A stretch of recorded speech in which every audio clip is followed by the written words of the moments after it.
All right, guys, we're back. I'm George Mossey. I'm here with Marshana Spavento, and we have little Luciano here as our little co-host. And this is part two. We're going to talk about the juiciest moments that happened last night, the most shocking moments that happened last night. So fresh off of Natalie's low-class drunk man statement, she finds out Mike's mom's Trish is visiting. It couldn't be at a worse time because we all know that they are not getting along, and a mother can sense what's going on in that child's house, her child's house. She will know that there is tension. And Natalie immediately knows that, and she's like, we're not going to get along, and I'm really nervous. And if his mom doesn't accept me, then that could be the end for me. And Natalie's tune changes completely this episode because we saw her go from low-class drunk man who she's afraid of to she can't wait to get married and set the date and get that ring back on her finger. How do you feel about that complete transformation? There is no transformation. It's sad. A Twitter user last night said that, it's kind of really just sad because Natalie's just chasing the wedding and a ring, and Mike could be anybody. She's really not interested in having Mike as a husband. She's more like, I need a ring. I need to get married. I want a wedding. I want to be in America. And it's like, are you paying attention? She plays one too many psychological games. Okay, so let's start with that. She reels him in, she casts him out so she can reel him in again, and she tries to put him on this emotional roller coaster to make him so dizzy and spin around that he doesn't even know what's happening, and in his confusion will just kind of give her whatever she wants. Mike seems to be a little bit too smart for that. He doesn't seem to take the bait all of the time. He keeps an even keel for the most part, but I can't see how these two got together. And of course, Trish, Mama gets there. And I love you, Mama, but those bangs took me back to the 80s when I was a child. Ooh, those bangs, she blew them back. But I digress. Let me get back on track. Because Trish was on point about so many things. So her mother's instinct was kicking in, and she sniffed Natalie out. And she's like, Natalie is not good for my son. And you know what, Trish? You're right. I love that Trish called her out. She was like, I don't like that you gave him the ring back. She said if you felt like there was problems in the relationship, you should have figured out a way to work through it. But she was like throwing the ring back at him and then coming back here in America now and demanding the ring back. That's leaving open issues. You never got to the root of why you gave it back. So moving forward would be irrelevant until you can get past the issues. And Trish was right on. And I actually feel like Trish is a voice of reason because Mike seems to be at the point where he just ignores the signs, the fact that he comes home from work and she starts a huge fight, and they both get heated and they're calling names. And I want to say last week she asked him his IQ. She said, what's your IQ? And she said, oh, mine's 110. And have you ever been to a museum? Just degrading, putting her, like he said, she puts herself on a pedestal and no one can touch her. She's so high above everyone else. And their lifestyle that they're living is too low class for her. And I just feel like Mike is at the point where it's all there. All the signs are there. The fact that this relationship or marriage, whatever it turns into, isn't going to work. And I just don't see what is blinding him because Natalie's not ugly. Natalie's not unattractive, but her personality is so ugly to me. To understand how you can speak to someone you say you love that way, to say that they've only been to a museum because you took them there, to say that their IQ has to be low because they're a drunk. I just don't say that going to a museum denotes intelligence, intellect, or smarts. I mean, that doesn't make her any higher class or lower class. I mean, there's museums for everything, honey. Not necessarily. There's a museum of ice cream. I mean, that doesn't mean that, if someone is like super smart or intelligent above the rest of the population. Thank you. So one more thing I want to point out. Natalie said in her confessional last night that she feels like she found her magic button.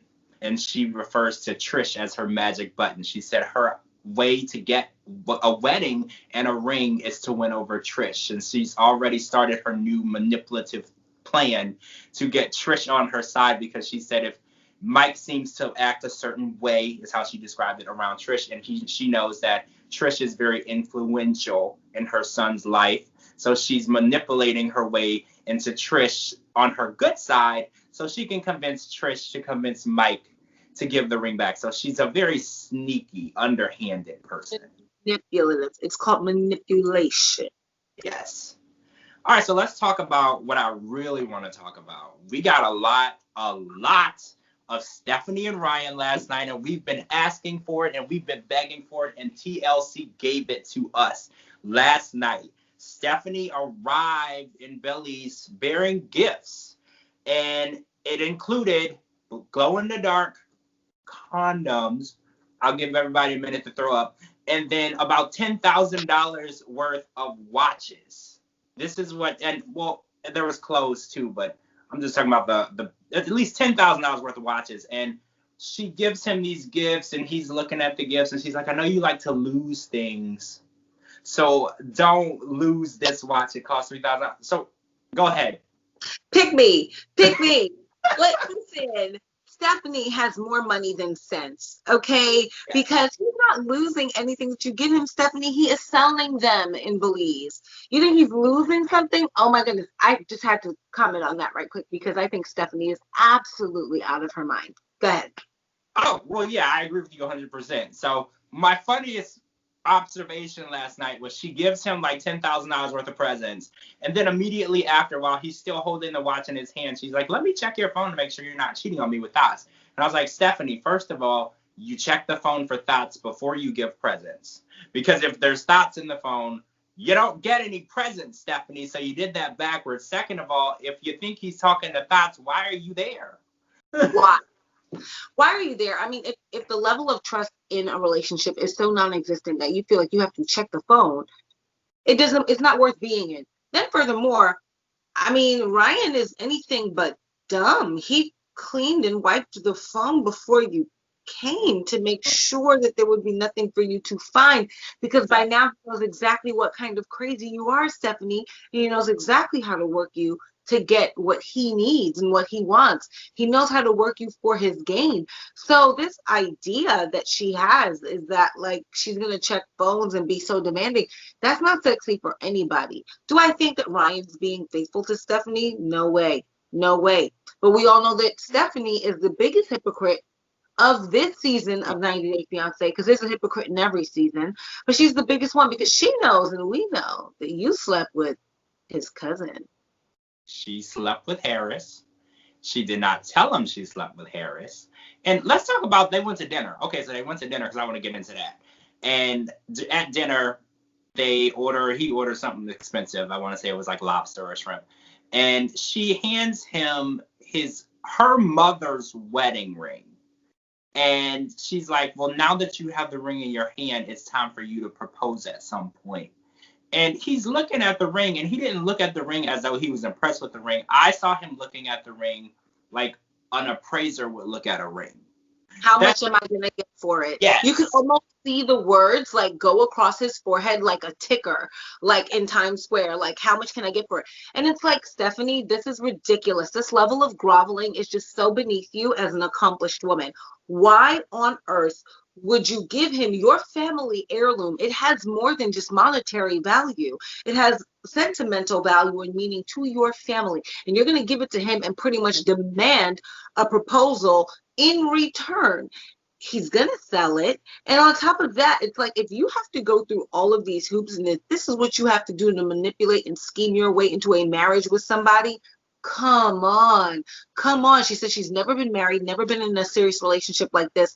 And now you're literally and figuratively about to throw it all away to be with somebody who really doesn't care about you. And nor does she really care about him either. I'm not sure what she's getting out of this relationship, but she doesn't care about him either. If she did, she wouldn't have slept with his cousin. I agree. So I want to point out a comment that Ryan made last night. Because he said that when she checked she checked his phone, he said that he really wants her to trust him and make things better, because he said, I'm going to read the quote, I'm in too deep at this point, and I really just want to make it to America. Yes, I heard that too. I mean, if that's not clear intention, I don't know what is. And I actually like when people just say what it is. Let's not beat around the bush here. Like, let's cut to the quick and let's get it done. So he is like, you know what? We saw a couple episodes ago, he was like, I don't care if I get to America or not. But it seems like he really thought about it and was like, I've come this far. I've endured this much with Stephanie. Like, I have to see this all the way through. So he's trying to be on his P's and Q's, but he always strikes me as if like he's one more argument away from absolutely losing it on Stephanie. Like, he's really truly had enough of her.